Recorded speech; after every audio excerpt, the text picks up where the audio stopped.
So yeah, before this video gets started, if you haven't already watched it, there is a part 1 to this video. We went through 14 game consoles, starting with the Atari 2600 all the way up to the PSP, and this one we're going to start off with the 360 and all the way up to the most modern console that I own. At the start of the first video, I did kind of lay down some ground rules, but I'll briefly go over them here. If you don't want to go back and watch those, you're not as interested in like the more retro collectible stuff. I do have prices on screen for every game, but keep in mind these prices could be a little off, especially if you're watching this video later down the line. All these prices do come from pricecharting.com. I use the app GameEye, but they go through price charting. Some of the prices are going to be lower than what the game is actually worth because of people making fake copies and passing them off as real, or even collector's editions where it's not a complete version of the collector's edition, but GameEye or price charting get a little confused and mark it down as the complete edition anyways. So for the games that I know are very far off, which is not going to be a lot, I'm not like super thorough because there are way too many games. I do go back and look on eBay sold listings to value them by myself, but if you see any prices that are like, that doesn't make any sense, my bad. But luckily there shouldn't be many of those because like I'm actually doing, I think, a pretty good job on correcting price charting's mistakes. Anyways, yes, this is a part 2. It would have been too long to do the entire video as one, so again, if you're interested, I was just going and watching that first, but if all you're interested in is the 360 and more modern, then just hang around here and enjoy. You might notice it's a little bit darker now. That's because of a tower of our next generation's game here. Starting with the Xbox 360, well, it's the same generation, the Xbox 360, which released in 2005.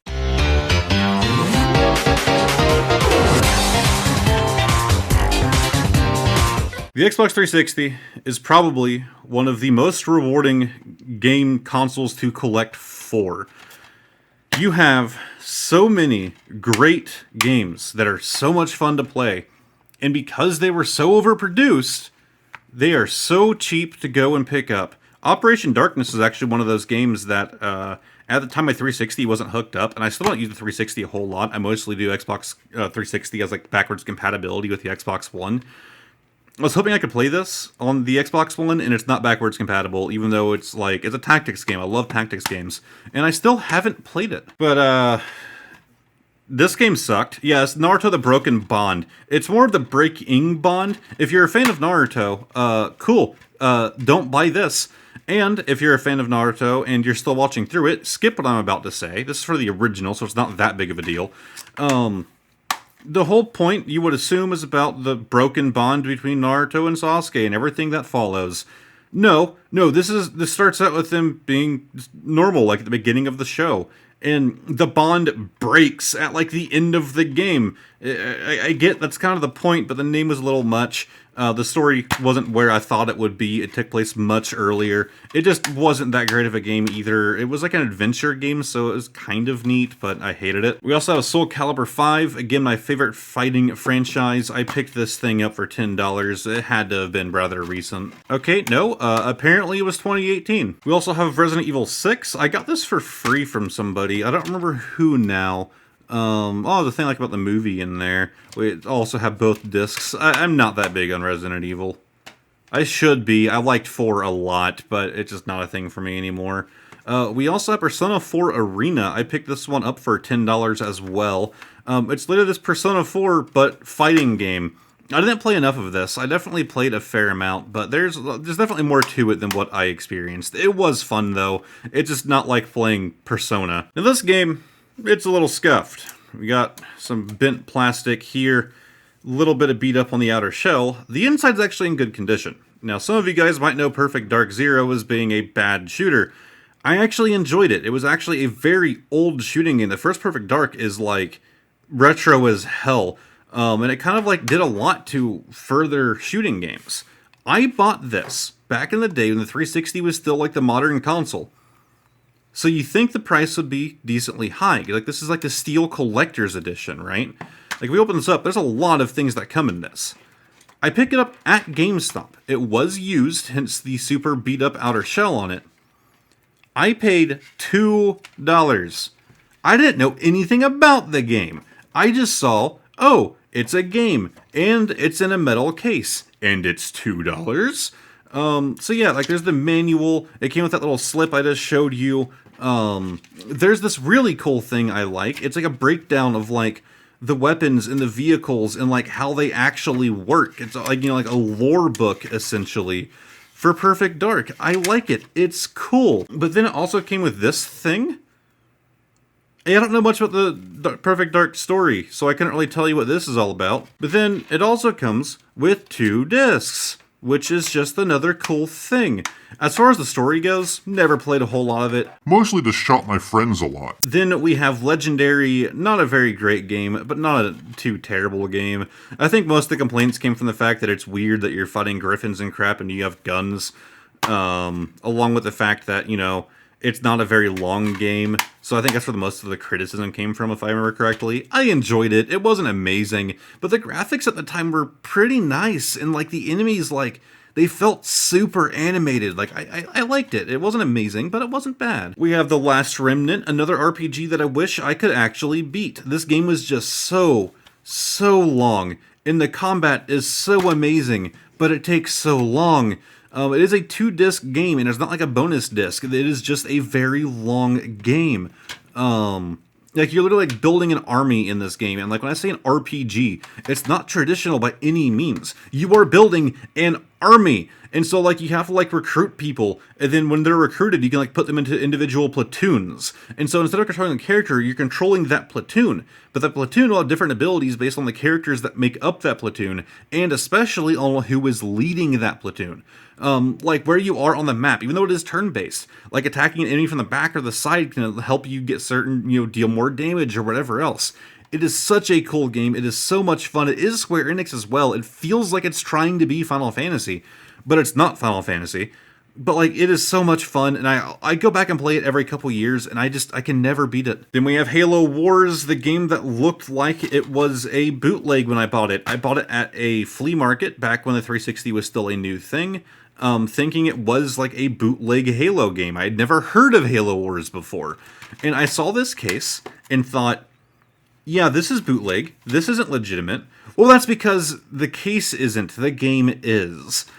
This was actually a store called Hollywood Video, and if they didn't have a case for a game, they would put it in one of these generic cases, and they would print out their own thing for it. So it would use the original cover art, but it would have the Hollywood Video thing down here, as well as like a description of the game on the back with a rating and all of that.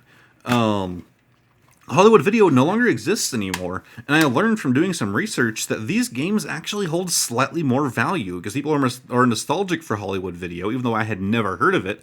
There's nostalgia around it, and there are people that actually collect Hollywood Video games, because unlike GameStop, they still use the original art, but they like use their own description on the back, and like it's a nostalgic thing for some people, and it's the only one that I own. Then we have Halo Reach, definitely the most played Halo game for me. Halo is that one is 100% in my Xbox. I promise you, I own it. Me and Anna play it every so often. I promise you, I own it.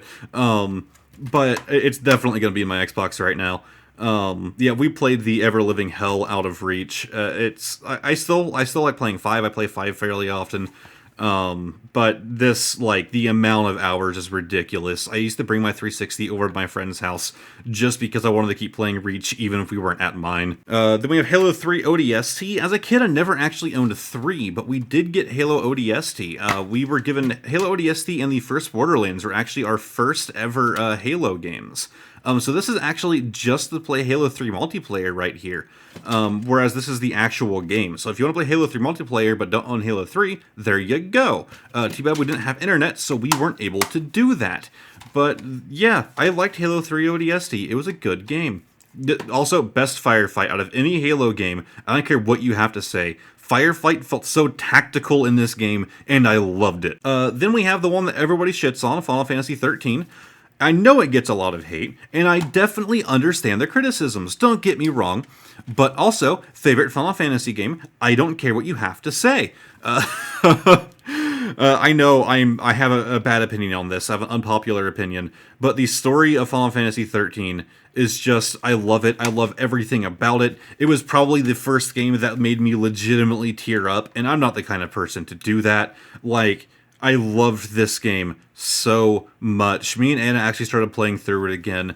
13.2 also had an amazing story. The gameplay was far better in 13.2, but the story got kind of muddled up with 13.2 a little bit. Lightning Returns can suck my nuts. It's like I try to say nards and nuts, but like I never say nards. Like what the hell? We also have Fable 3.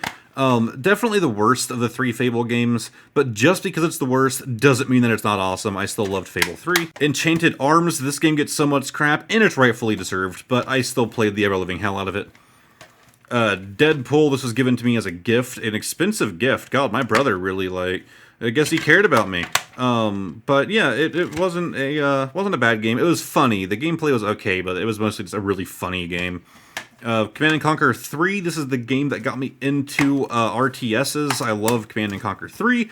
I don't like pretty much any of the other Command & Conquer games, but Tiberium Wars was amazing. Hunting game. We have Blue Dragon. This is actually a recent pickup. Not that recent, within the last, I think 2 years ago maybe. My girlfriend actually bought it because she really wanted to play it. I need to blur that out because I don't know what exactly that receipt said. But yeah, cool. We got the Blue Dragon. My girlfriend really likes this game, mostly because she's a huge Dragon Ball fan, and this is also Akira Toriyama doing things for it. Then we have Borderlands 2, which blew Borderlands 1 out of the water. I still loved 1, but after... Oh, actually, there's inside artwork. That's cool. But after playing Borderlands 1, can't go back to 1 after this. Then we have Assassin's Creed 3.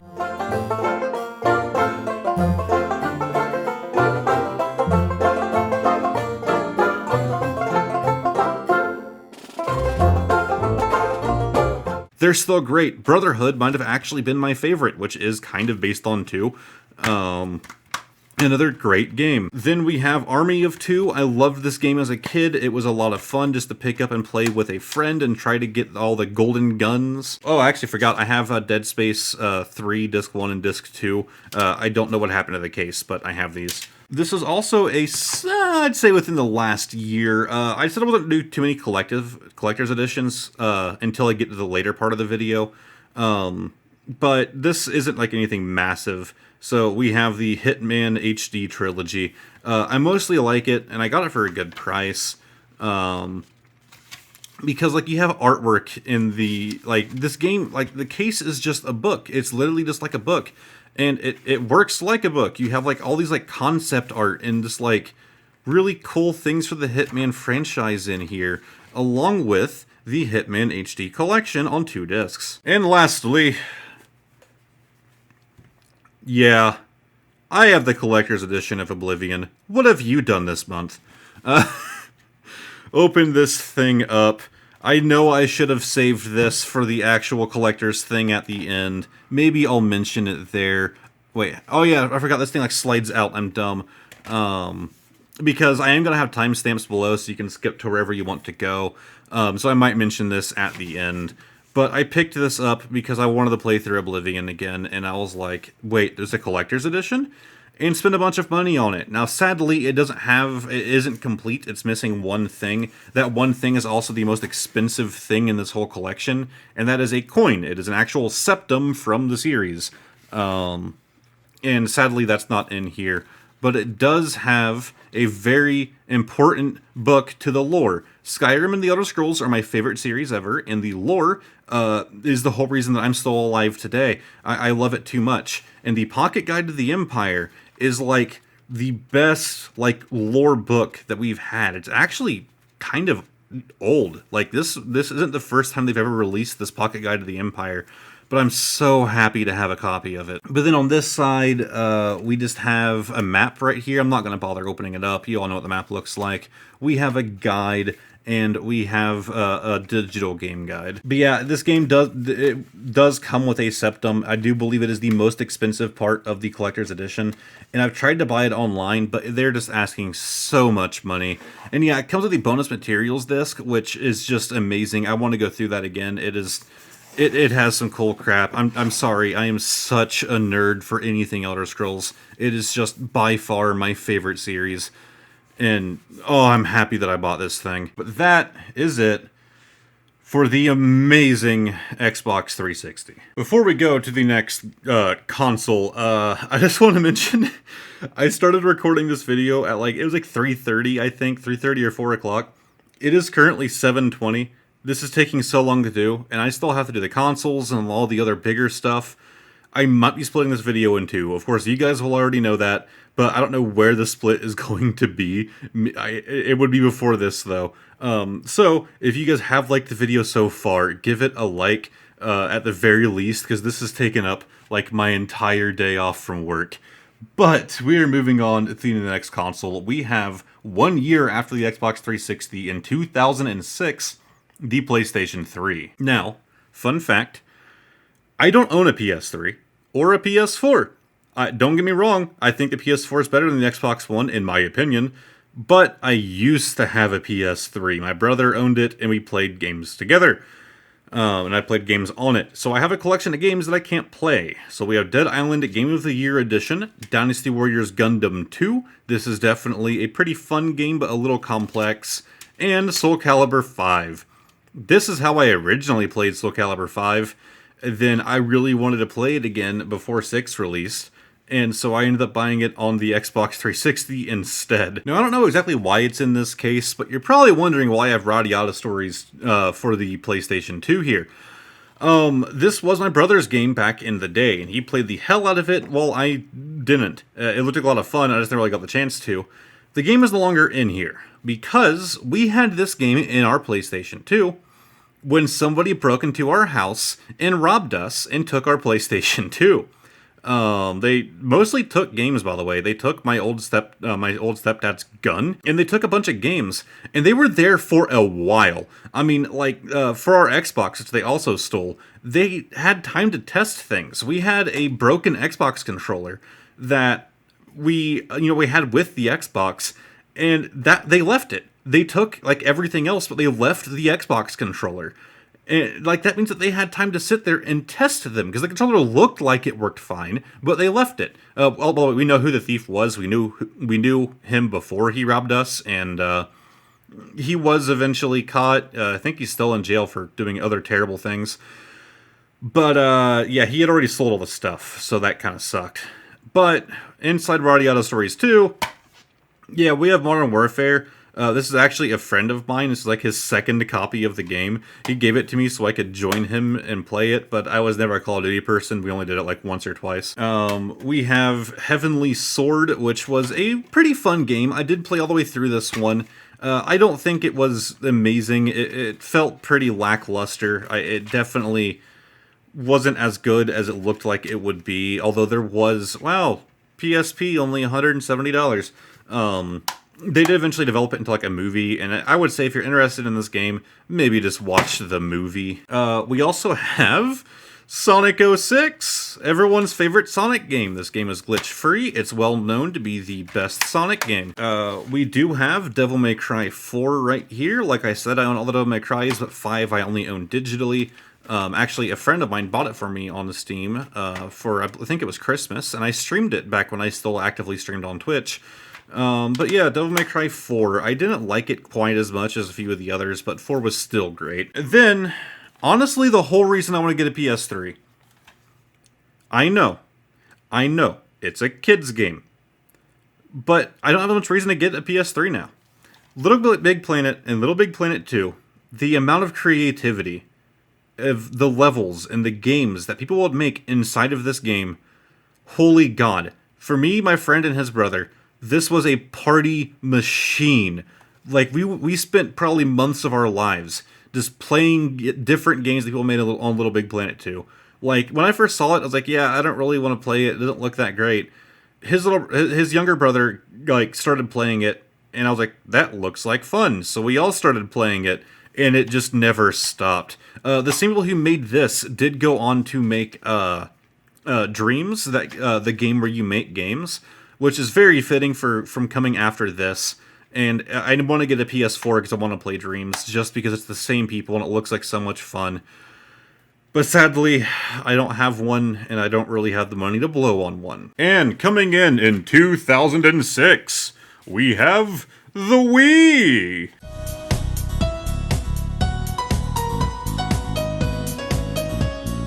Yeah, so I was never that big of a Wii person. Here's my thing with the Wii. I definitely enjoyed it. And if the friend who I hung out with literally every single day of my life, no joke, it was very rare, I didn't go to his house after school and on the weekends. If he didn't already have a Wii, I probably would have bought one. But playing it over at his house with him was about all the Wii I really needed. I never really had a need to buy one. Although I did eventually. I do have one. You'll see it later. It's like a special edition Wii.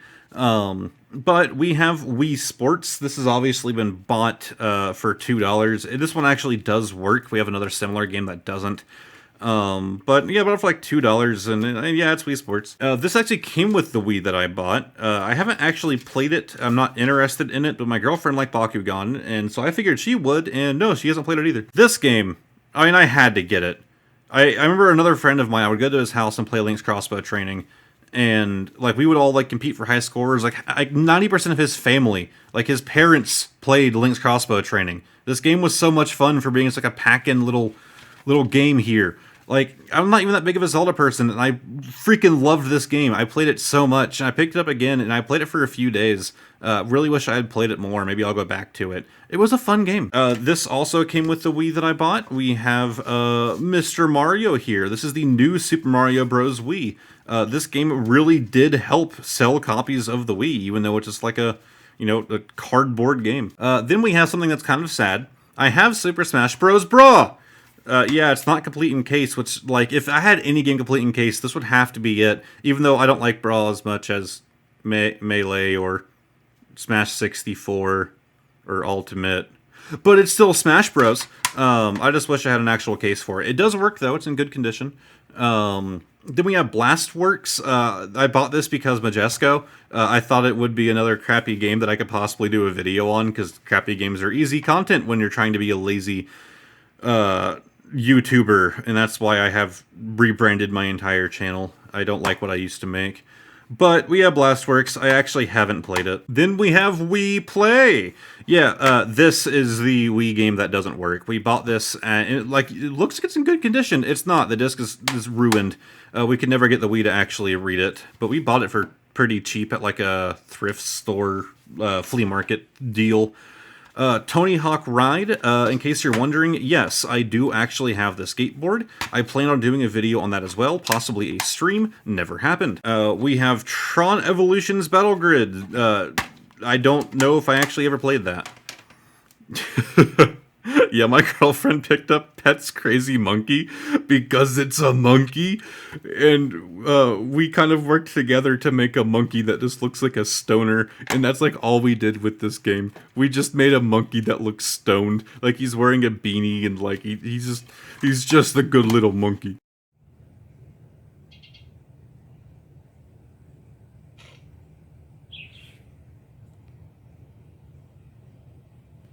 We also have Nerf N-Strike. I actually bought this because I ended up somehow getting the Nerf gun. It's a Nerf like gun that you put the Wiimote in, and I was like, I have to have the game that goes with it.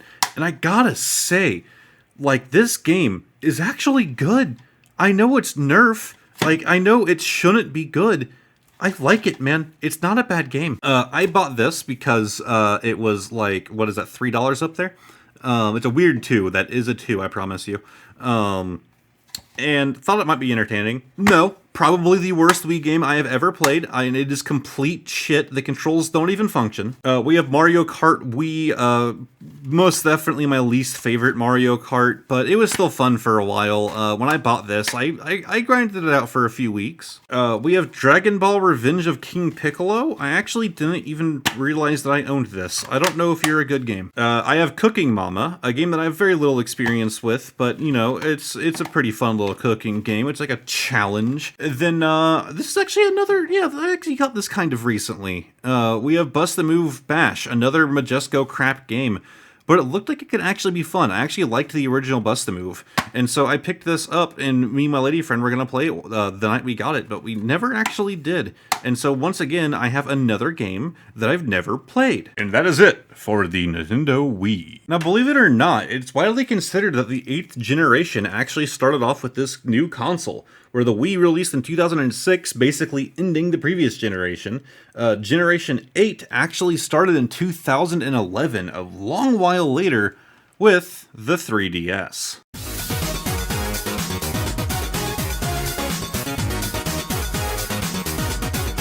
So, we're going to start off with the loose games I have, which is Fire Emblem Echoes.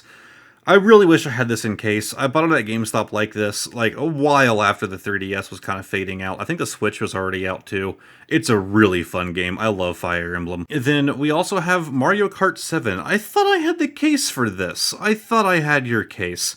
Oh well, Mario Kart 7, it was Mario Kart. Alright, moving on, we have Final Fantasy Theater Rhythm in a generic, disgustingly beat-up case. We have another GameStop case, Dead or Alive Dimensions. I don't know why I bought that, but I did like Dead or Alive. I actually think this might have been the Dead or Alive game that I played the most. We have Hyrule Warriors Legends. Again, not the biggest Zelda person, but this game was fun because Dynasty Warriors. Actually, my brother had this on the Wii U. Also, my brother is one of the 5 people that bought a Wii U.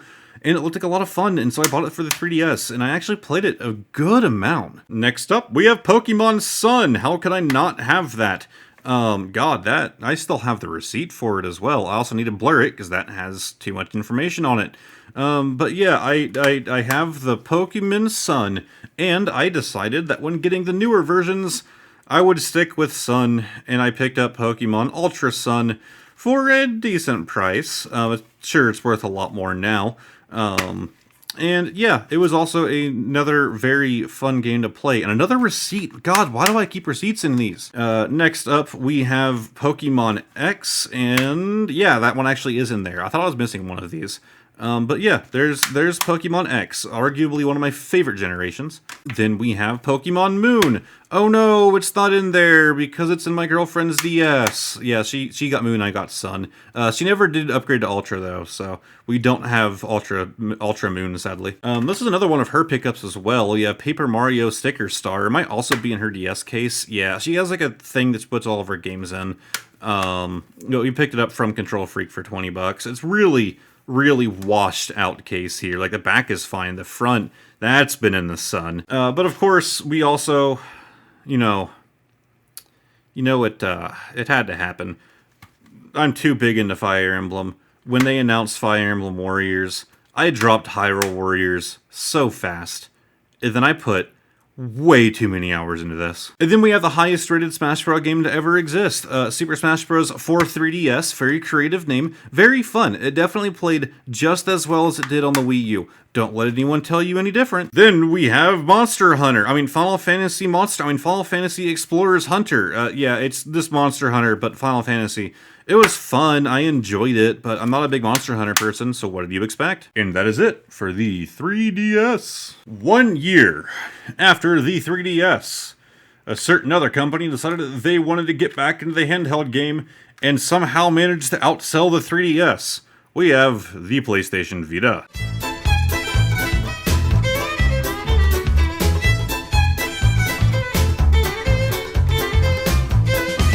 So these are all 3 of my loose games. I actually had 2 of these cases, and I don't know where the other one is. So I might have some missing PS Vita games.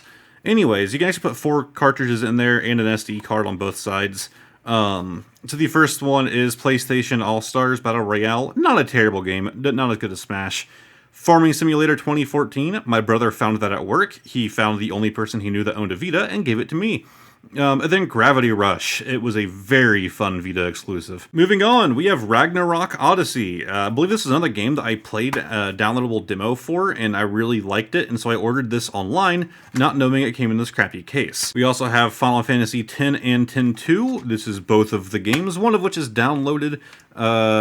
Yeah, so 10.2 is the downloaded one, so I guarantee you that thing is still on my Vita. Then we have Dynasty Warriors next. This is actually, it kind of sold the Vita for me, man. Like, I love Dynasty Warriors, and like, I knew nothing about this game, but just seeing the artwork, it looked so cool. And I don't think it's one of the best Dynasty Warriors games, but it certainly is not one of the worst. Next up, we have Ninja Gaiden Stigma. Yeah, just another hard game here. But it was fun. We have Little Big Planet for the PS Vita. Okay, I was gonna say, we're gonna have another receipt.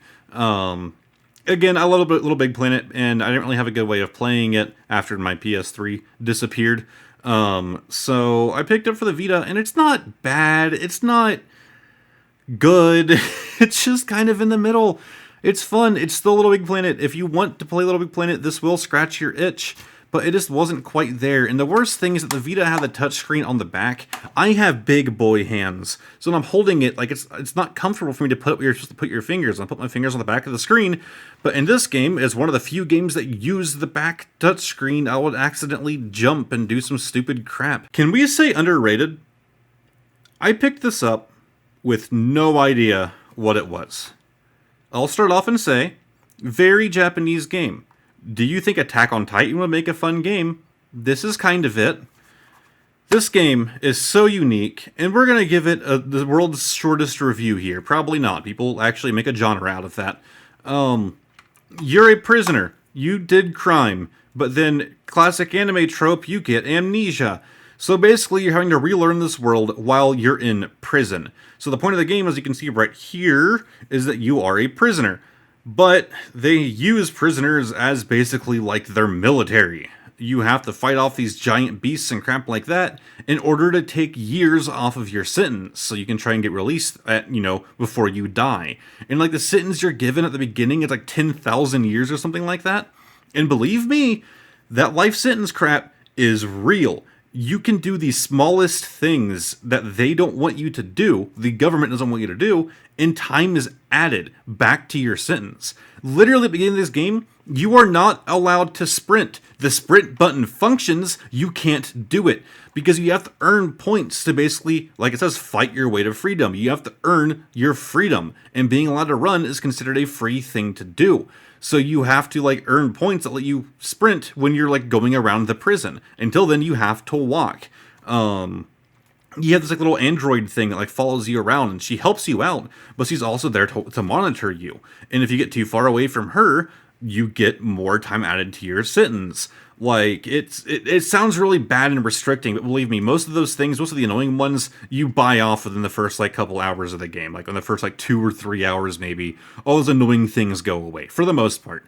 But, like, you start unlocking more parts of the prison that are less prison-like and almost more like towns, because those are people that have earned enough points, like enough reputation to be allowed to do that. And so eventually you get there as well. And like you go on these missions, and you can also spend those points like upgrade your character and yada yada. And the whole time you're just trying to get out of prison. Like, it is a really, really cool game that I played way too much of, and now I want to play again. Hands down, my favorite Vita game. And then I bought Borderlands 2. Yeah, I hardly played this. Borderlands 2 on the Vita. Why did I buy this? I had it on console. I got it on PC like a year or two later when I got a PC. This did not need to happen. At least it does have a reversible art on the inside. I actually used to have it that way because I thought it looked cooler, which, to be honest, it kind of does. But, just keep it at factory. That's half of my job working on arcade games, is to get things back to factory, or to fix what they designed wrong. But we'll just consider this a proper design. Then we have an actually fun kart racer, Sonic All-Stars Racing Transformed. I played way too much of this as well. It's just Mario Kart, but Sonic, and some really cool twists, and it's just fun. Then we have Sly Cooper. This is actually the collection, so it's 3 games like remastered. Oh, I guess I bought an SD card with this. Well, not SD card, a PSP memory, PS Vita memory stick with this. But yeah, Cooper. We have Shinobi 2. I hardly played this one. I don't remember what the reasoning was. I just couldn't get into it. Then we have Suikoden, The Age of Demons. This game was also decently fun. Kind of Monster Hunter-like, which is kind of my issue with it. But it was still fun to play through. And the last PS Vita game that I owned physically is Street Fighter Cross Tekken. It was fun. It was a fighting game. I definitely preferred playing as Tekken characters for the most part. I enjoyed it. I played a fair amount of it, but not nearly... I mean, it had a fair amount of features, but as someone who doesn't play online, I wish there was a bit more. So we are actually nearing the end. We are going to the next generation in 2013 with the Xbox One.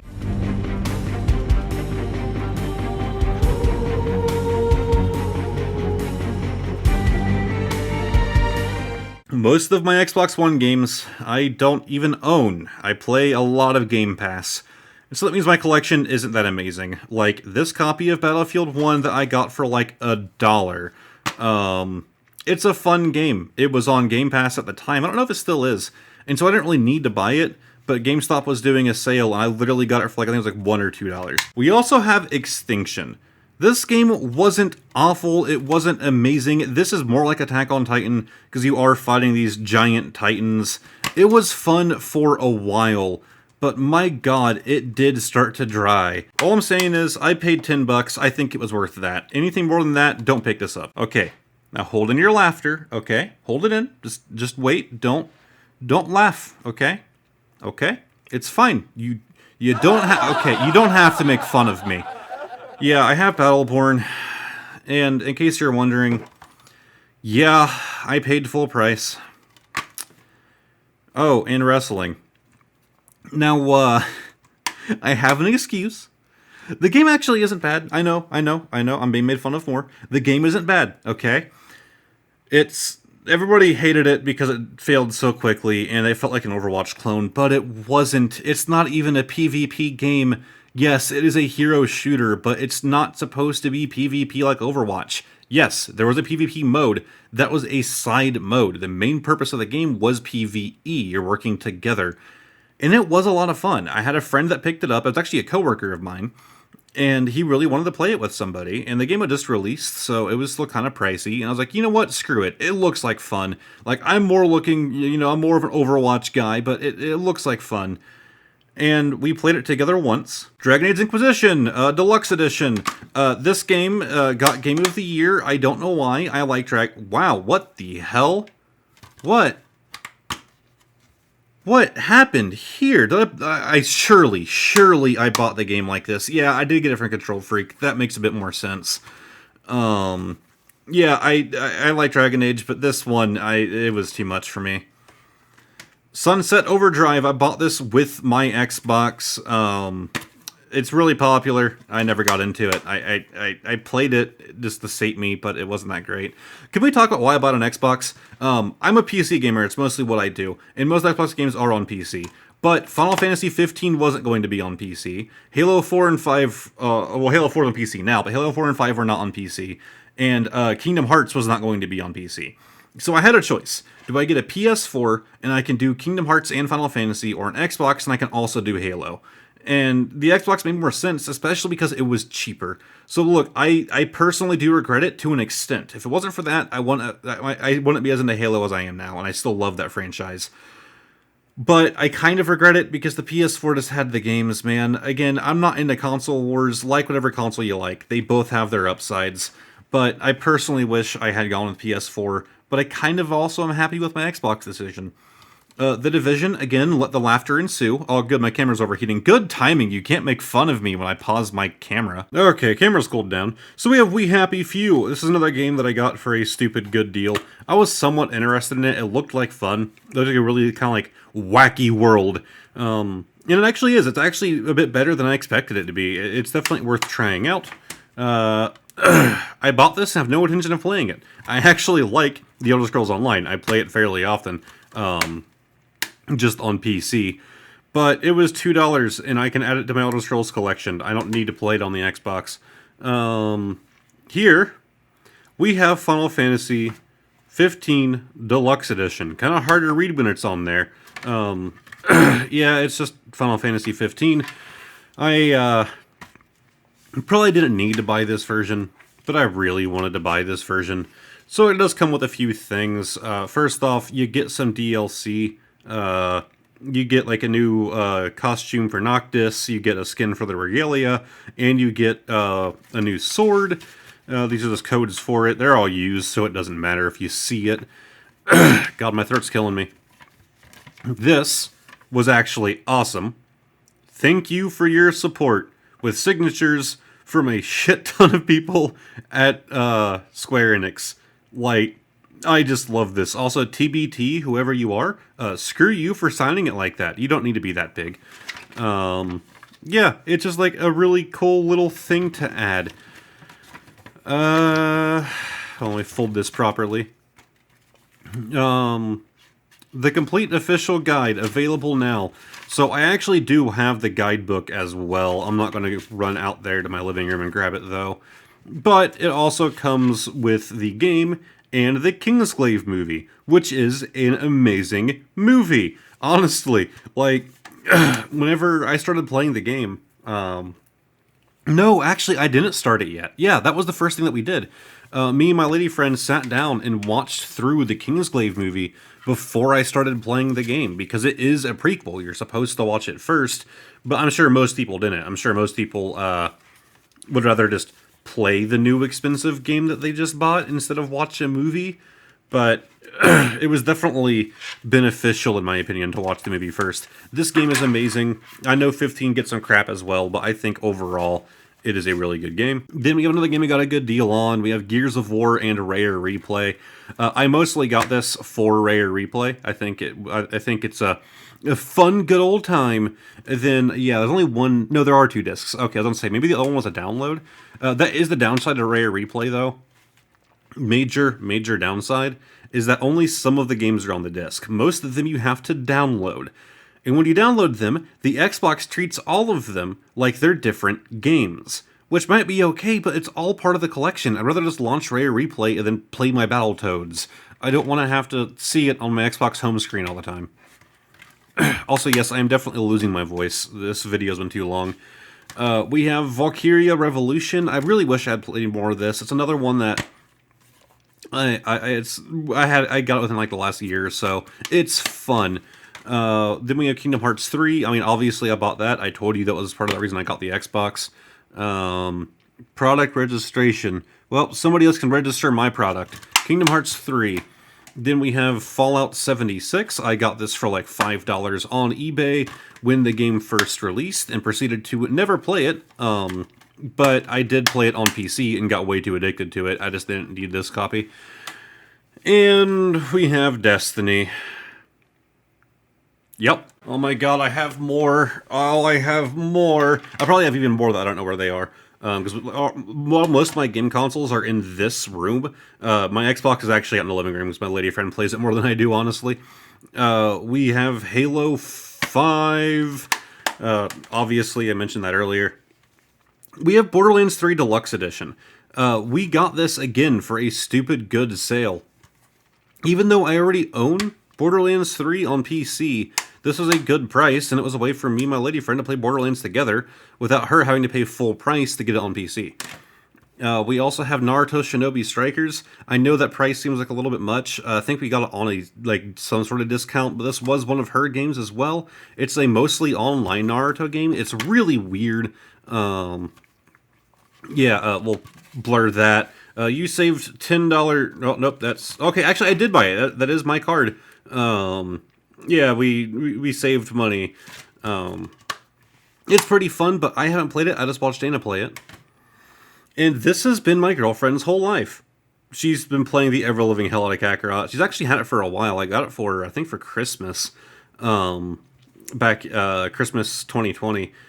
And she's been playing it since. I think she started it, the day after. And she's, off and on with it, but, she might actually be out there playing it right now, or watching Markiplier again.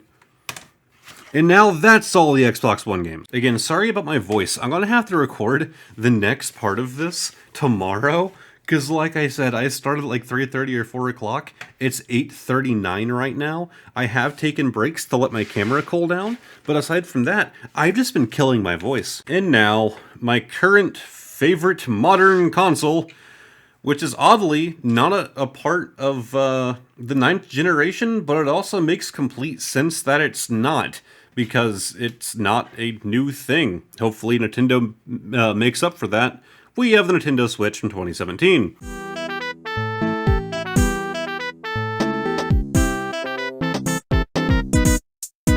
Starting with new Pokemon Snap. Remember, I did a whole video on this. You gotta go watch it. It's worth it. We also have Dragon Quest. This game was a lot of fun. I played it like non-stop for like a month or two. And then it's kind of stopped. I need to go back and finish this. Let's see. We have Animal Crossing. I can't even look at this game anymore. You know how like, let's say you drink the same thing every time you get sick, like Sprite or 7-Up, to help your stomach whenever you're sick. I used to do that. I used to drink, my parents used to always give us 7-Up whenever we're sick, because it's supposed to be good for your stomach. And that's the only time they ever gave us 7-Up, is when we were sick. Now, the taste of it reminds me of being sick, and I can't stand to drink it. Well, that's the same thing with Animal Crossing. When this released, I got COVID. And unlike some people, I didn't get the light end of it. I was sick for about 2 weeks, a bit longer than 2 weeks. It was so bad I couldn't move. I spent most of the time sleeping. But this game had just released. It was like the day I got COVID. Like a day or two before. And it was like all I did whenever I was awake. That's all I had the energy to do. I couldn't even sit up half the time whenever I had to eat something. And so I just played Animal Crossing for like 2 weeks straight. And whenever I got better, hearing the music that would play on loop for 2 weeks while I'm trying not to vomit and just feeling like complete crap, it killed me to even just hear the music. It doesn't help that a few times I fell asleep. Actually, I think this is Anna's copy because she has a thing in her Switch case to hold these. We have 2 copies. Yeah, there's the other copy. That's mine. Like, don't get me wrong, it's a good game. I want to keep playing it, but like literally, it makes me feel ill. I need to get back to playing it. Maybe I'll do it tonight just to like get myself past that, because it is a fun game. Also, no political crap when it comes to that, alright? I have my own opinions on COVID, so does everybody else apparently. I'm not going to say what my opinion is on it here. All I'm saying is that it was the worst I felt in my life. But different people will react differently to different illnesses. Moving on. We have Super Smash Bros. Ultimate. Yeah, I actually got this around the time I got my Switch. It was like a definite pickup for me. And I really have not played it enough. It's hard to say that I got this like back when I got my Switch in like 2018. Like late 2018. And I still don't have all the characters unlocked. Like, they just announced Sora, and I love Kingdom Hearts, and I want to get Sora.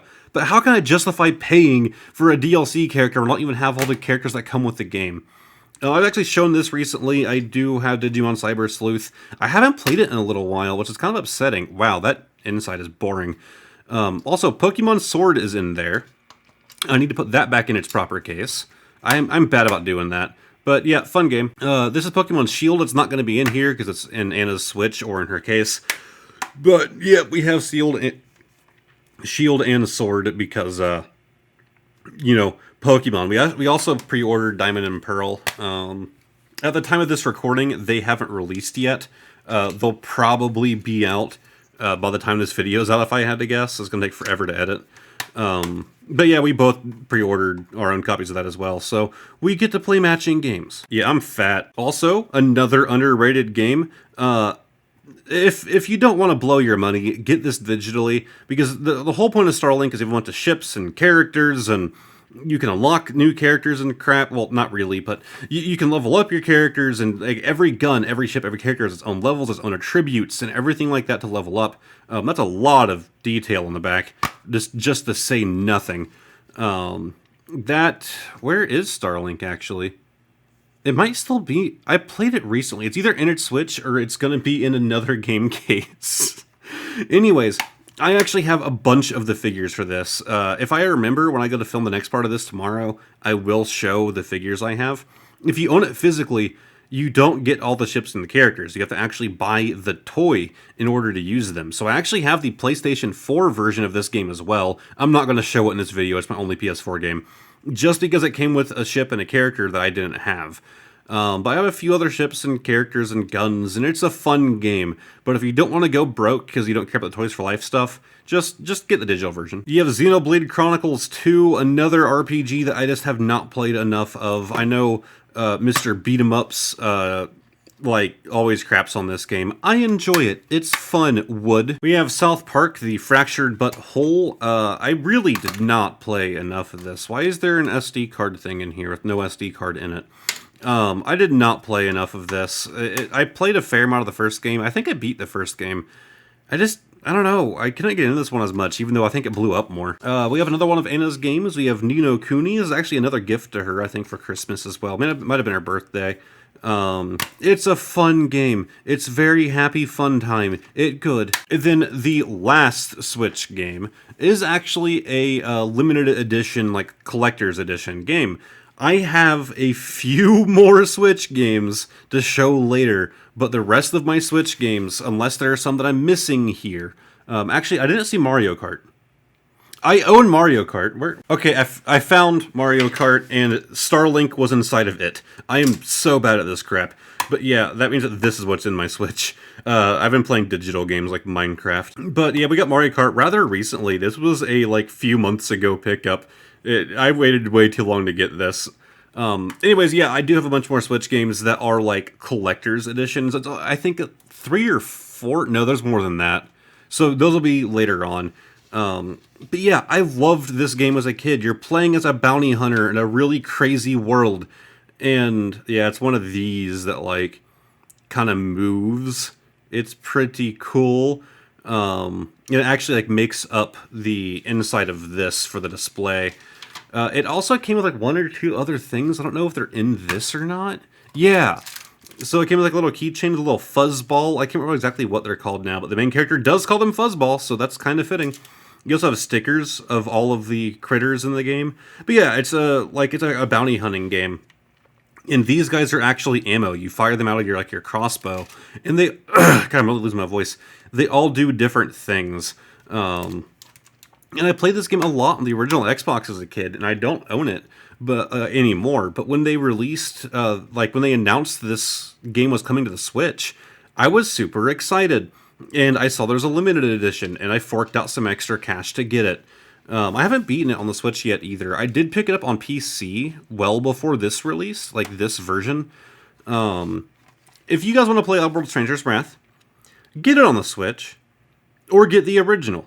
Don't get the PC version. It is bugged to hell and back. It is god awful. Maybe they've updated it. I don't know. My experience is that it was awful. There's a sign that game developers should be releasing games that are working instead of broken ones and then patching them. Because then you're going to have YouTubers who come out and say, hey, this game really sucks on PC.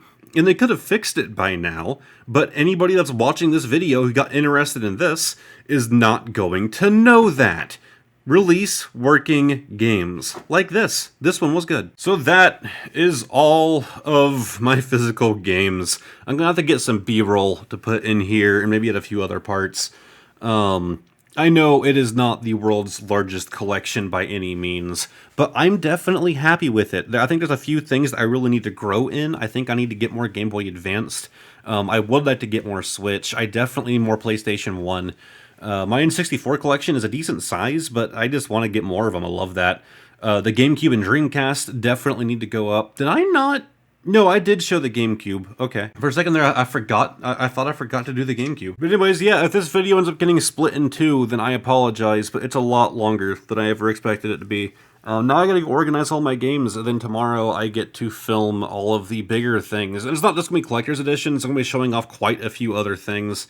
You guys will know it's going to happen here in a second. If you made it this far, you're going to finish it. Okay, it's the next day. I don't remember how I ended the last clip there, but I actually forgot to do something else. I have another collection that I mentioned and completely forgot about.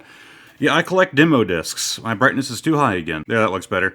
Yeah, I have a huge demo disc collection. This one's actually sealed. The Jam Pack series was my all-time favorite. This will not stay sealed for much longer. But yeah, it's Jam Pack Volume 13 and the other Jam Pack Volume 13. These would actually release in Mature and in Teen, where they would not include certain games on the Teen version due to maturity ratings. But they would actually, you see there's more in here, they would actually put other games in here to make up for that. So these are different demo discs, despite the fact that they share a fair amount of games and they're both listed as Volume 13. We also have Volume 15 here. We have volume 10. By the way, these volumes, I think they started at 10. The old jam packs were not on PS2. And they didn't come in these, regular PS2 cases. For some reason, they started off at 10, even though I think there were more than 10 jam packs before this. They didn't used to number them that way. It's weird. We also have volume 14 right here. Volume 11. Okay. We have the Ratchet Deadlocked demo. Again, I love this game, so I have so much things from Ratchet Deadlock. This is just a demo. There's nothing else in here. This is actually how I played the game as a kid. These are not going to be in any particular order, by the way. Most of these are kind of jumbled around because I haven't organized them in a while, and I kind of been actually playing them. Original Xbox demo, and you can see like they come with like, my brightness is still too bad, isn't it? They come with like, yeah, they'll use an ad on the back. Quite a few games on here. I have another one of these. Another. All right, let's grab a stack. Oh yeah, I actually have this thing. Even though I don't have a PS3, I ended up with one of these. It's literally just the Welcome to Blu-ray that they would send with the PlayStation 3. We have, these are the ones I mostly have, are going to be like these smaller cardboard ones for Xbox. Most of my demos are Xbox. They were much bigger in the demo space, at least here in the US. I have this big old boy. It's again just like two demos. This is for PlayStation Underground specifically. It has a lot of things on here. Tomb Raider 3, Bugs Life. Yup. We have another PlayStation demo. A lot of them are going to be in these because I didn't get all great condition ones. Like they weren't all in cardboard. This was, I think, Xbox. Yeah, this is Xbox 360 demos. A very specific demo again. We have Spartan Total Warrior. I haven't even played this one. We have another Xbox 360. And you'll actually notice that there's a weird era in demos where, while demos were still a thing, they had transitioned from the original Xbox right here to the 360. But they didn't want to alienate their original Xbox owners, even though the 360 was out, because not everybody had a 360. So this disc actually has demos for both consoles. We have a good number of those. Here's actually the best of Xbox Volume 1. These are like some of the best demo discs because they have like Brute Force, Football, Who Cares? Soul Calibur 2, Metal Arms, Tiger Woods PGA, Prince of Persia Sands of Time, Voodoo Vince, NFL, NBA, Ghost Recon. There's even some Halo crap on there. We have another PlayStation one, so these PlayStation Magazine demo, another PlayStation one, another... Yeah, don't you like how they all just look the same? PlayStation didn't really do the best job of marketing their demos. Like, it's just like, wow, that one has a giant 37 on it. This one has a giant 36 on it. PlayStation Magazine, number 32 and number 31. We have the demo disc for Metal Gear Solid 2, Sons of Liberty. We have the Forza Motorsport demo. Another Xbox 360 demo disc. Another one of these cardboard ones, number 45 for the original Xbox, which has another one of my favorite childhood games on there. Another PlayStation Magazine, number 23, I believe. Yeah, this is the PS1 right here. I like demos. It's how I discovered a lot of games as a kid, and it's just fun. Like, think about it. Like, you can go on eBay and pick up, like, a bundle of, like, 5 or 6 of these for about $5. Like, depending on where you look, you can find great deals. And if you just want to have, like, a fun time just, like, with a friend, or even just by yourself just playing games, think of these, like, mini games. Like, yeah, you don't get the whole thing. Like, that's kind of the point of the demo. But, like, you get to play, like, 10 different games for, like, $1. And I don't know, it's kind of like playing a mini game collection to me. We have another Xbox 360. Don't worry, the collector's crap is coming up. I'm going to have timestamps below if you don't care about any of this. 34 PlayStation Magazine. 62 for the Xbox 360, Xbox 360 again, which is Saints Row on this disc. I'm assuming it's not the entirety of Saints Row. Another Xbox 360. We get some more of the fun ones here. And these did come with the Xbox Magazine. Of course, I don't have those, sadly. We have number 44, number 8, 30 minutes of video. First looks, behind the scenes, and top 10 plays. That's actually kind of cool. We have Driver, Battlefield 2, Destroy All Humans. Yeah, I have another one of these Volume 1s. If I remember correctly, one of these was beat up, and it might have been this one. Let's see here. We have number 46, Castlevania Curse of Darkness, one of my favorite Castlevania games, even though it's very much not Castlevania-like. Jade Empire, another Xbox 360 thing. Oh yeah, this one's actually empty. I bought this as like in a small collection on eBay, and this came empty. We have Far Cry Instincts, number 48, number 53. Yeah, I will say no, it isn't two of the same one. These are two different ones, but 2 months in a row between holiday 2005, which is December, and in January 2006, twice in a row they were featuring Peter Jackson's King Kong. I don't know anything about that game. Was it worth, do you think, advertising it that much? Another 360 demo. Yeah, all in all, I think I have close to 100 demos. We're about to go through the last stack, and then I have 2 other cool things to do as well. So yeah, we have number 41 for Xbox, number 49. And don't get me wrong, I'm actually a lot bigger on the PS2 than I am on the original Xbox. It's just that these are a lot easier to find, and there were a lot more of these. So I would love to get more PS2 demo discs. That is a goal of mine. But I already have almost all of the jam packs, and I want to continue that. But the Xbox is just like a gold mine for demos. We have the Sega Dreamcast Generator, and I believe this one is damaged to hell and back. Yeah, I don't know if this one's even playable. I don't think I've even tried it, because I bought it and saw that, and I was like, yeah, that's not going to work. We actually have a online-only demo disc for Battlefield 2, so that's not going to be useful anymore. This one actually does have the disc in it. This one isn't empty, so I have an empty sleeve of this and the actual one. More King Kong. Number 40, number 10, number 46. This one's actually kind of interesting. What was this one for again? Yeah, this was PlayStation. I'm pretty sure it's PlayStation 1.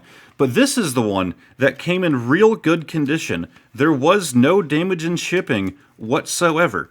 I'm sure that this will still work perfectly fine. We just need a little bit of glue. We can get it back together. Yeah, honestly, this one made me super sad because this is another one that I bought with a couple other discs, and so I didn't want to get mad at the seller unless he knew it was broken. They were just kind of stacked together. They were well packed, and that one just happened to get hit just right, and it broke it. And it was probably the best demo in the whole thing that I bought, and I'm still sad about it. Another Curse of Darkness, number 51.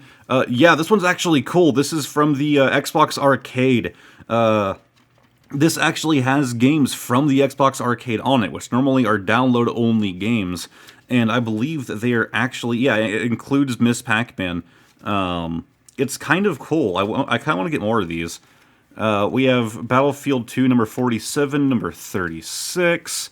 We have Hitman Blood Money as its own demo, I believe. No, okay, there are more. It's Xbox 360 and Xbox demos.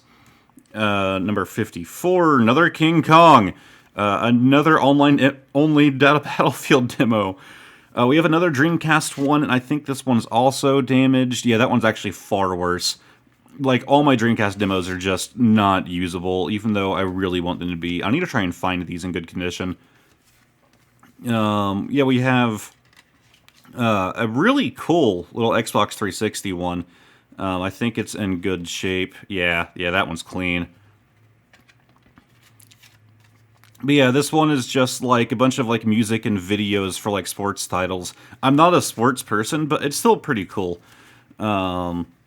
We have number 9, number 55, number 17. We're almost done. I'm sorry for those of you who hate demos. You can, like I said, you can skip ahead, but we do have 2 cooler things at the end. We have another PlayStation, another PlayStation, another PlayStation, another Xbox. It actually has Oblivion, which is freaking amazing. We have Lost Space, and actually, I think this might be my only good condition Dreamcast demo. Nah, it's still a little scratched, but it looks playable. I think a lot of that is just dirt. I'll have to find out. I don't know why I haven't tried out any of these. But it seems like the ones that aren't in cardboard sleeves are the ones that are in better condition, because the cardboard sleeves kind of scratch at the discs. So aside from that, as I said, big fan of Ratchet Deadlocked, we got this boy right here. This is actually the game guide. It's still sealed. I bought it for a pretty penny. it actually has a DVD in it, with this like like strategy and crap like that. It's not a demo, but it is pretty cool. Like I said, I'm planning on doing a Ratchet and Clank Deadlocked video on the main channel. It might be a while till it's out, but we're actually going to open this thing probably at the end of that video. It's not going to be like a main feature. I might just do it like after the main meat of the video. Then we have another one that I'm actually not going to be opening. It is actually the full Xbox magazine with number 25 demo disc.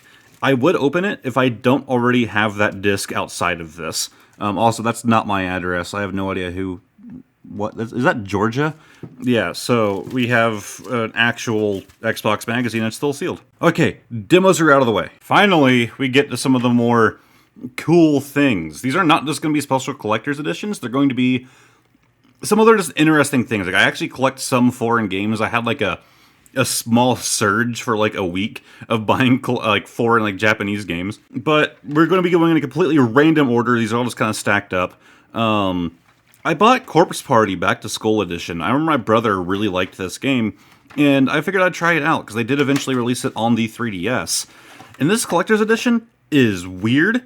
I don't have it packed in there quite the right way because it's kind of a pain to do. Yeah, I told you it's weird. So first off, we actually have the game in here, and I do kind of like this case because on the inside, you have all the characters' faces cutting out of those holes.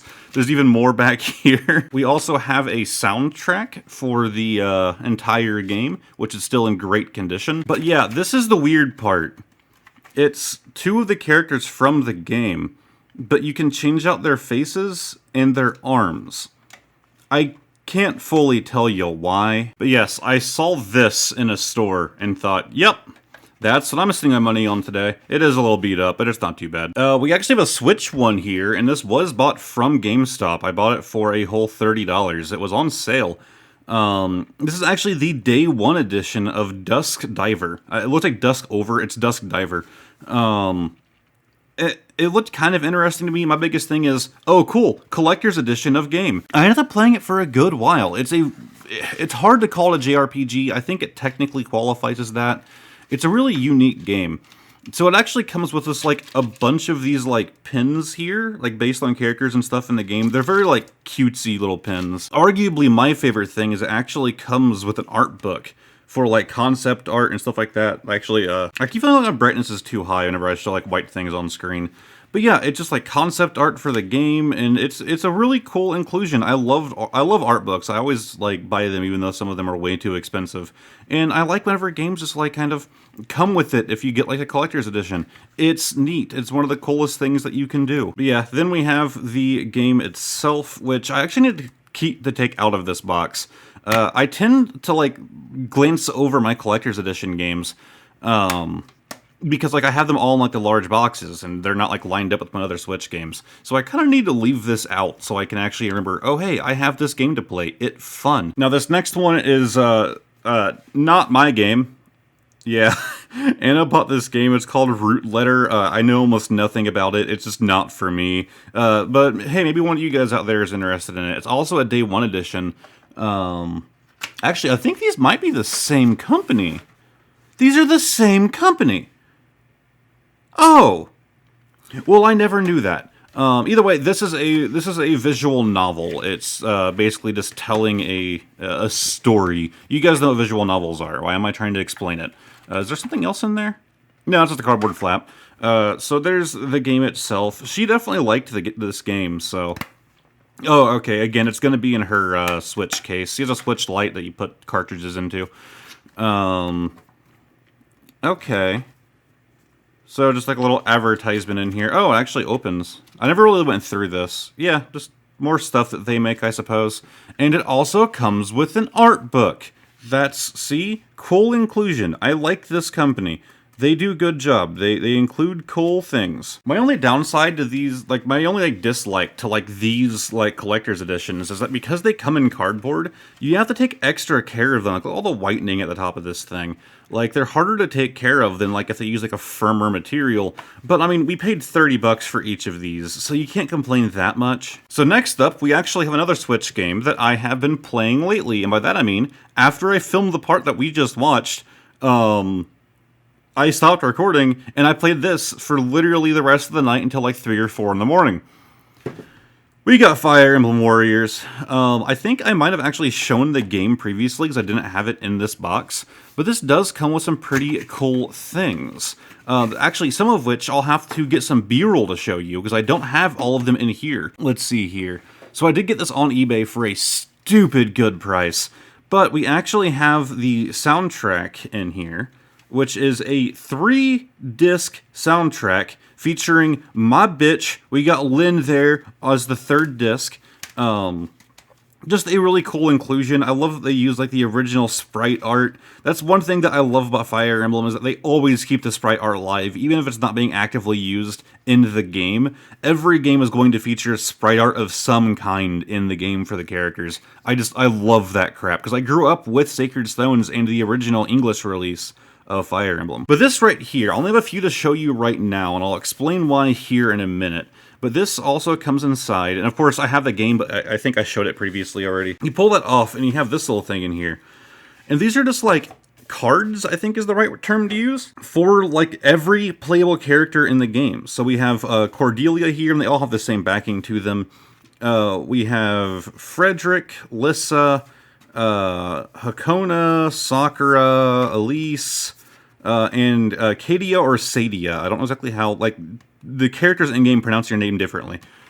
But, I'll go ahead and cut to the B-roll now. I actually took the ones that I like the most, because I don't have room for all of them, and put them above my, like, entertainment system, like where I have my, gaming TV set up. They're held on with, like, this blue tack stuff that I made sure wouldn't actually damage them, so it won't cause any damage to the back of the cards.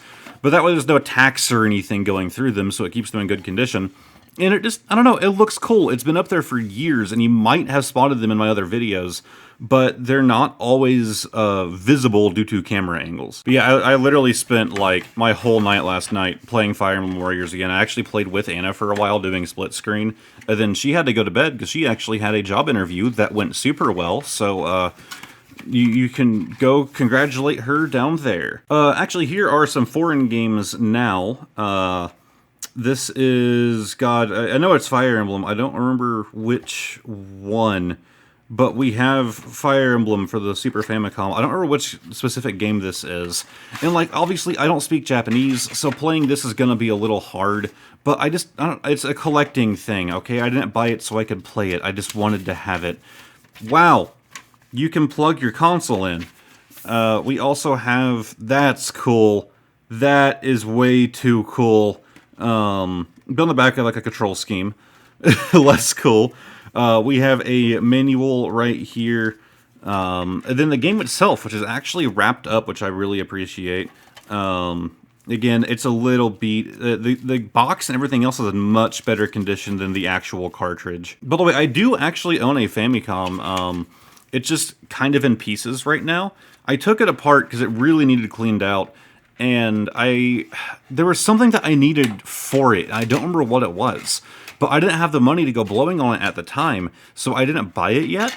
And it's just been sitting apart for the last, like, year. I really need to get on that. It even comes with most of the box. The Famicom had, like, you have like a layer that you pick up over the bottom layer, so they're not actually connected. I have the top half of the box in the styrofoam. I don't have the bottom half. But I bought it for like 20 bucks, so I don't even know if it works. I actually did have it imported from Japan, though. So we actually have right here for the N64, we have Mario Party 2. Most of my N64 games that are Japanese, I actually have on my game shelf. And I should go ahead and take these out and put them there, too. But I usually just keep these things like on display. So there it is in all of its pristine glory. Look at this. Like, Japanese gamers keep... Okay, there's a little bit of pink there. But Japanese gamers keep their things in just amazing condition. We also have Toad. And, whoa, what is this? Happy Minigames Collection. Okay, so it's just all about all of the mini games that are in this one. And I'm guessing this is just like the main manual right here. But yeah, if you guys want to add some interesting things to your collection, like don't assume that prices here match prices in Japan. We're going to have some games here that are dirt cheap that for them are super expensive because they weren't purchased as much and there weren't as many made there. But then you're going to have other games that are the complete opposite, where like we're going to have a game like Mario Party, God knows how much it costs, that let's say it was like $60 here for Mario Party 2. In Japan, like getting this in box is probably gonna be like 20, if that. We also have another one of my favorites, Star Fox 64, Japanese, not sealed, but complete.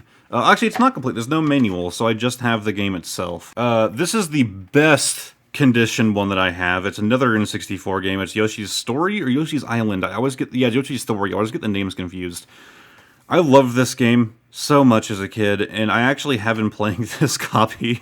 But this is in this immaculate condition. I think it's the one I paid the most money for, just because of how, like, I think I actually have this in English. Yeah, I have this in English. I forgot, so I haven't been playing the Japanese one. But it isn't sealed, obviously. This just slides out of here.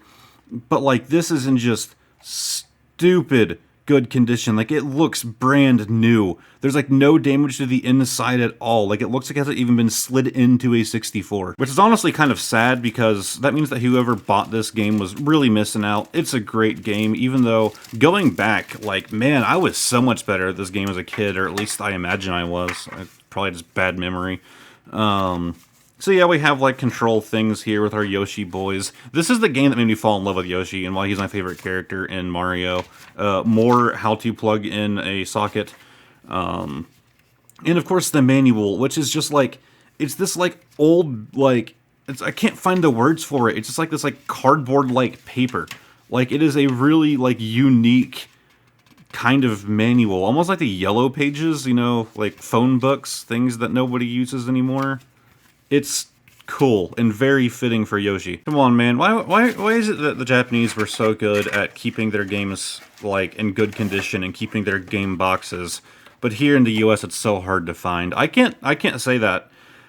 I really shouldn't be saying that, because, like, I wasn't that good with my games as a kid either. Alright, grabbing another stack I have here. I don't even remember what this franchise was called. I bought it because I kept hearing really good things about it, and while it does require a little grasp on the Japanese language, there's actually a website that you go to, and it's almost like a walkthrough, but it's an English walkthrough, as in, when you get to a certain place and there's dialogue, it breaks down the whole dialogue tree. It's a little bit much to try and play the game with by doing all of that, but it's kind of worth it, because this game's a lot of fun. I just can't remember what the name is. Another prized possession of mine. We have Fire Emblem, Path of Radiance, for the GameCube. I think it was Path of Radiance. I could be getting my names wrong. This game is so expensive here in the States, but so reasonably priced in Japan. And I think I still paid a fair amount for it, but it was more than worth it. I still want to get it in English. I still want to get a copy, but it's just so expensive. I know for the Fire Emblem people, like people who don't like Fire Emblem out there, you probably really don't like how I'm so big on it, because, like, you played Smash Bros. And you've never played a Fire Emblem game, and you saw Man with blue hair and said, fuck it, this game has too many blue-haired sword wielders, when it really doesn't. But I like my Fire Emblem, and I got this boy for the GameCube, which their GameCube cases were just so much cooler, man. Like, come on. We actually have Dragon Quest V here as well. Again, I know it's not; these aren't collectors. These are just like Japanese crap. I got more of that coming up. We got the manual here, and we have a really yellowed game. But yeah, a lot of these are purchased more just for the sake of owning, for the sake of collecting. Not so much because I planned on playing all of them. Like, some of them will work, because you don't really need to know you don't really have to have a good grasp on Japanese in order to shoot things in space. But yeah, we have Star Fox here as well for the Famicom. Well, I guess it's the Super Famicom. Oh my god, we have a collector's edition. I don't even remember what this comes with. I paid $25 for it, and that's about all I know. I have played through 5, but I didn't own 5 personally. I always played it with a friend. And I found this at my local game store at Control Freak, and I haven't actually played it. Like, I haven't actually installed this on my Xbox. I just kind of wanted to have it, because there is a good number. We're just gonna pour it all out. There's a good number of things in here for the price that I paid. We have a patch, North America BSAA, Bioterrorism Security Assessment Alliance. Yup. We have, and I haven't even opened it, which I don't plan on it. It's like an art print. Look at this. Like, this is not opened at all. Certificate of Authenticity, limited edition laser cell. This document certifies that this laser cell is an authentic first edition collectible, prized for its superior quality, produced exclusively for Capcom. I mean, it just looks so cool, and I refuse to open it. We have a figure of Mr. Chris Redfield here. I also don't think it's ever been opened yet. It's still taped shut. I don't plan on opening that up either. Maybe I will one day. We also have a necklace. Cool. It came with a bag, so you can put your weed in there. And yeah, it has a buckle system to kind of snap shut. It's just meant to look. Yeah, it's just like a little buckle thing. I don't fully... Okay, no, it does have a logo on it. Okay. We have Tricell Africa. And then the game itself. It is in a really, really cool steel book. We have on the back there, and there on the side. And opening it up, we do have 2 discs. We have the bonus disc down here and the game disc. And then if I can get these things out of here, first off, that is just awesome. They put so much work into this collector's edition. We have an advertisement for Dark Void. Don't put advertisements in these really good collector's editions. We have a free 48-hour subscription to Xbox Live Gold. I wonder if this one would still work. Has the code? No, it hasn't been used. It hasn't been torn off. And of course, we have the standard game manual. I was for $25. For $25. I don't even care if you're just mildly interested in Resident Evil. I think 4 and 5 were my favorite ones. The new ones, don't get me wrong. Don't get me wrong when I say this. The new ones look cool. I'm just a little baby when it comes to horror games, and I would rather go back to just shooting them in the face. Alright, we have 2 more just loose Japanese games. We have more Dragon Quest 3, and Dragon Quest, I believe that is 4. I'm bad with my Roman numerals. Then we have something really cool that I got for a great price. This is the Fire Emblem movie. This was I think the first Fire Emblem thing that we ever got in the US. And it is just a white tape VHS. This thing is somewhat sought after, and it goes for really wide ranges of prices, but it tends to be decently high. For those of you who might not know anything about this, people tend to sell it as it being a movie. It is not. It is an anime. By that I mean it was supposed to be an anime. This is 2 episodes of an anime that only ever ended up getting 2 episodes because it wasn't good.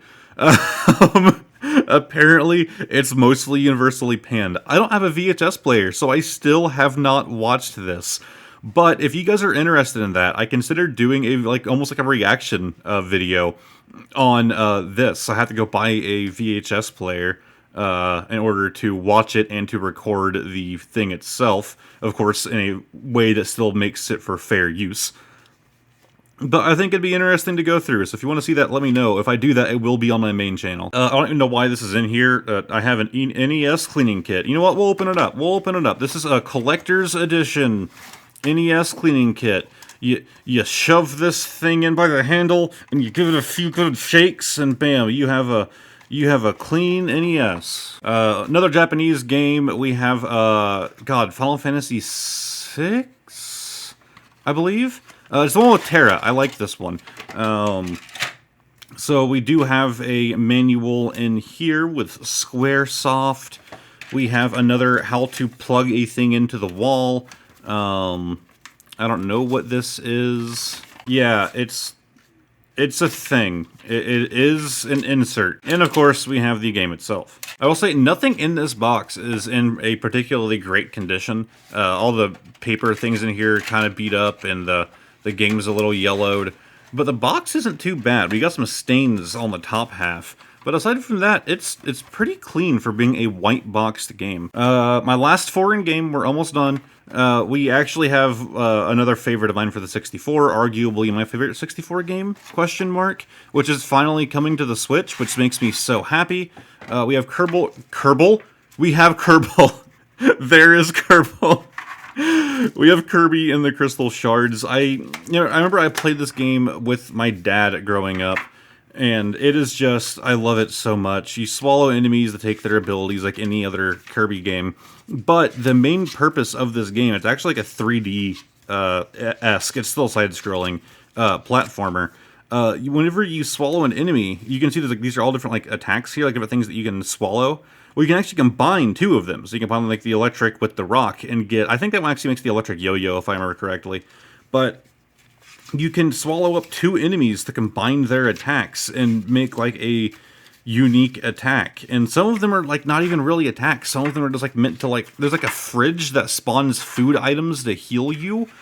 It's kind of weird. It's kind of wacky. It's a lot of fun, and hopefully soon, if it's not already there already, you'll be able to experience it for yourself on the Switch because it's coming to their version of the Virtual Console. All right, we got 3 more things left. They're all collector's editions. This is another pickup I got from Control Freak, so it is used. I know it's missing something. I don't remember exactly what it is. But this right here sold me. Just the box. It could have been empty. This is Gears of War. It's like a felt material, so it's not going to hold up that well over time. But like just this, like, I love it. I love it so much. We open it up and we got some interesting things in here. So first off, we can pull up a flap right here. It is super tough because of the material that they chose to use. And it actually has the gear emblem right here. And you can actually pop this thing out. And that's just cool to me. It is awesome. This is actually steel, and it is heavy. Like, I like this thing. But then, yeah, like I said, it doesn't have everything inside. I think it's missing a fair amount, but I got it for another really good price. But let's see what all comes in here. So obviously we have the game in a very fitting case. It's supposed to look super beat up, which I think it does pretty well whenever it does actually get beat up. And of course the game's in there. There's no manual though. But then there's this like, there's just paper. There's like Last Will and Testament of Adam Jonathan Phoenix. Like, it's kind of cool. It's weird. It's a really weird thing to have as a collectible. Someone's final will and testament. You have a letter. AJ Phoenix, East Barricade. It's kind of cool. It's a letter sent from his dad. I like how he has like blood stains on it. It's cool. They yellowed it and everything. I like this. I assume that's purposeful yellowing. We have another paper here. We have the HUD schematic. We actually have like Polaroid photographs, not quite Polaroids. And it looks like the game case. I can't remember exactly what the item is called in game, but it's cool.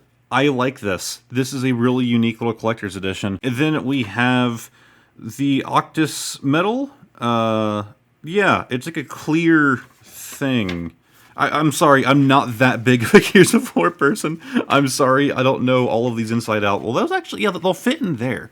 So why are they just loose in the thing when I can just fit them all in this? Like, that works. But you can see that there's an insert right here where you could put another disc, and it's not here. There's no second disc. So it is definitely missing something. All right, we saved my 2 favorite ones for last.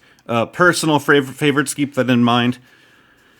Yeah, when I was showing my Switch games, did you not expect me to have 3 houses? It's in the Steel Collector's book. I don't keep it in the collector's box. That would be kind of ridiculous. But yeah, I have the Steel Collector's case right here. I hate that they don't do manuals anymore. I love this game. I have sadly only played through it once. I've almost beat my second playthrough, okay? Don't come at me on this. If I can open it, good God. But again, just giant Fire Emblem fan. This box is absolutely massive, with some nice artwork there on the back as well. So obviously the game would go here. But then we have, still sealed, as I don't really much of a use of opening it, we have the game soundtrack.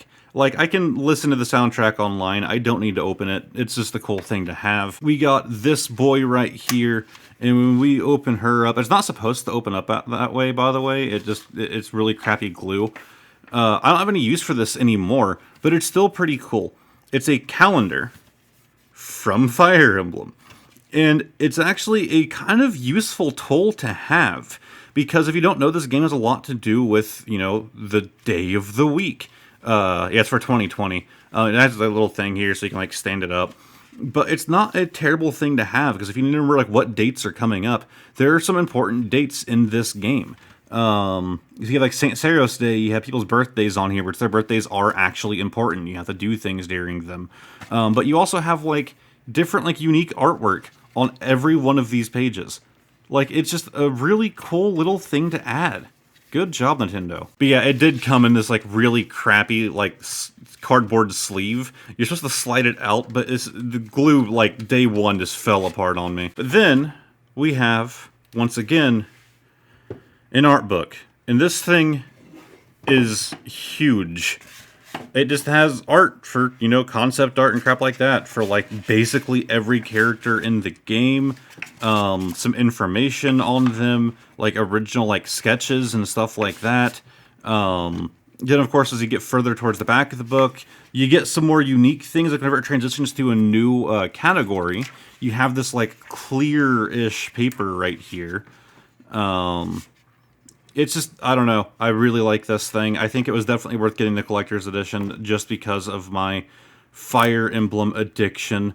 I really do hope that I have some good Fire Emblem fans here and in this video. But yeah, you have like building concept art, stuff like that. It's really cool. I am super happy to have it. But yeah, obviously I don't keep the game in here. It'd be kind of a pain in the butt to open this thing up every time I wanted to play Fire Emblem. Yeah, it's the Season of Warfare edition. So includes game, steelbook, art book, sound selection CD, and 2020 calendar. And much more recently, we have a much heavier collection. Yeah, it's another Fire Emblem one. This is Shadow Dragon: The Binding Blade of Light.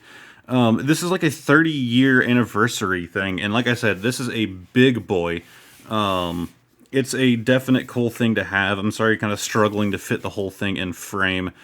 But there is a downside to this thing. I still think it is likely my favorite collector's edition that I have, but it does certainly have its downside. So let me pull this thing out first, and we'll ignore this for now. We have an even cooler art book. It also opens like a normal one. Look at this thing. That is just some nice artwork on here. We open it up, we got a bunch of dragons on the inside, like you're setting an old Windows wallpaper, and it's just like, it's more than just an art book. It's like, almost like a strategy guide with an art book built in, of like, you know, like old art and then like, you know, like redrawn. It's like you have like the original artwork for a lot of these characters, and like from like a lot of the old games, and it starts going up and up, like through different games, through different eras. Like, it's just a really cool thing for there's Harden, for any like big Fire Emblem fan. And I think this collector's edition was actually pretty cheap. I don't remember exactly how much it was. But then we have this boy. And then we have our disappointment. So in this, oh, actually I forgot about this. Yeah, this is really cool too.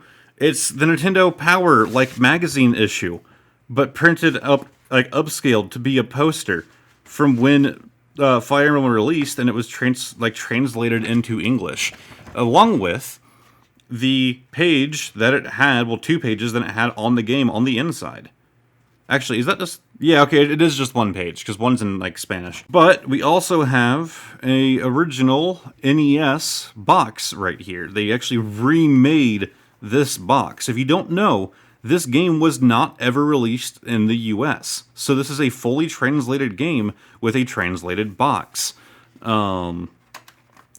open this up, and this is where things start to get a little wacky. So inside the box itself, first off, you have a thing of cardboard. It's a bit like a triangle to try and hold things in place. It's a little weird.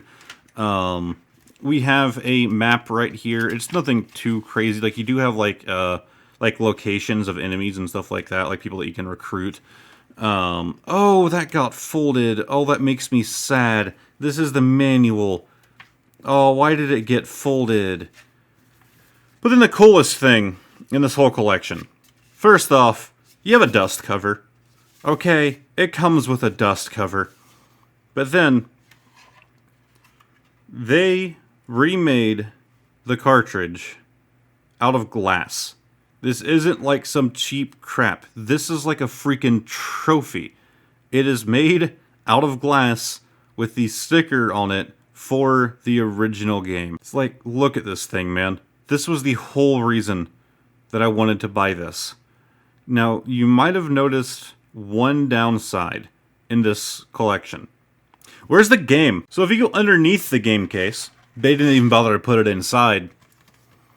this is it. Here's your copy of Fire Emblem. I already claimed it, so it's useless to you guys. Yeah, it's a download code. They did all of this, and they didn't release the game physically. Like, I can't express how sad I was at that. Like, it is a digital-only game. There is no physical copy.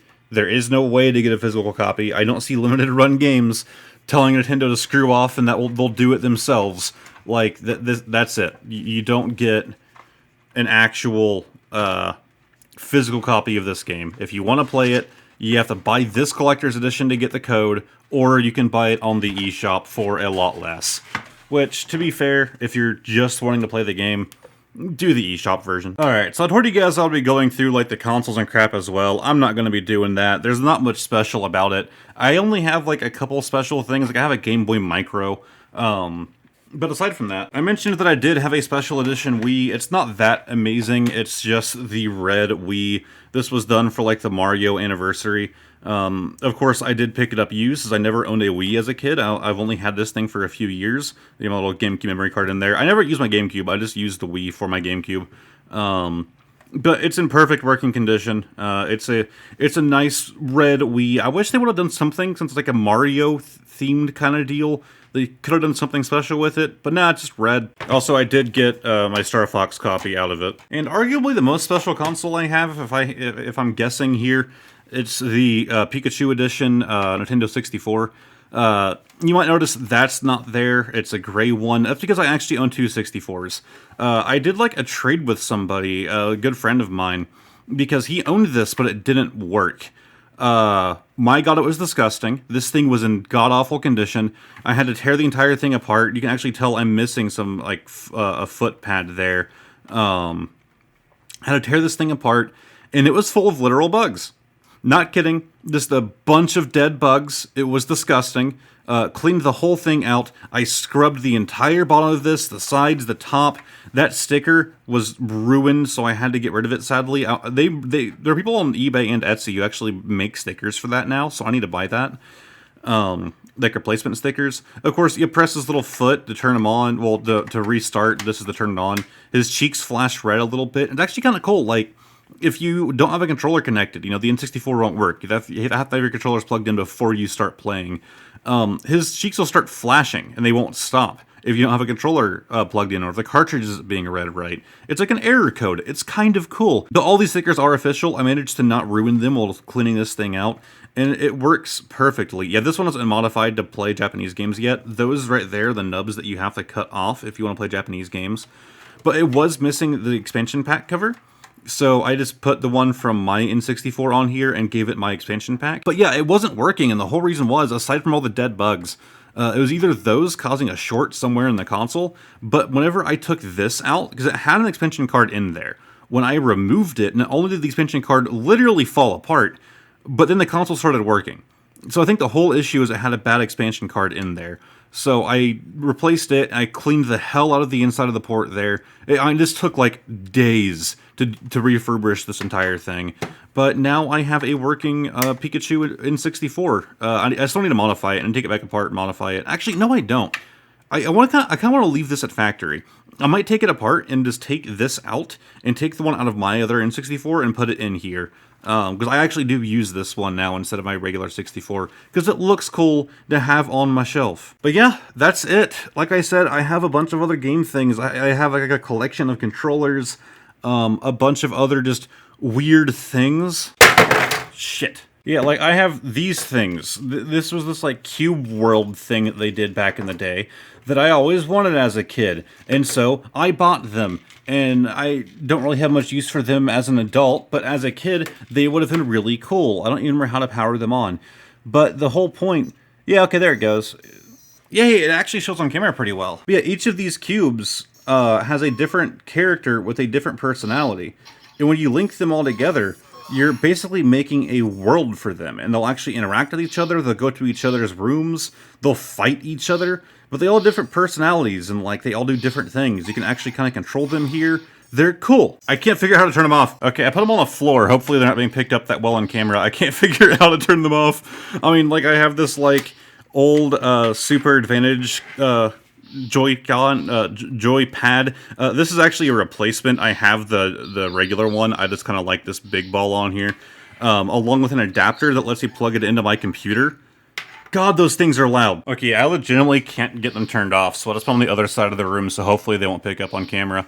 Well, on microphone. I think they are. Holy God. Okay, yeah, so I put them in a different room. Anyways, yeah, I have a bunch of weirder things like that, so if you'd like to see a video on, like, the other weirder side of my game collection, weird similar things, let me know. But yeah, this video has been way too long. It has killed me, and I feel so sorry for future me who has to edit all of this. So, this video is acting as an introduction to the future of this channel.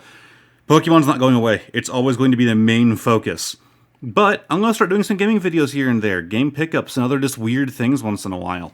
Again, the big, well-structured, well-edited videos when it comes to games won't be on this channel. Those are going to be on my main channel that take a long time to do.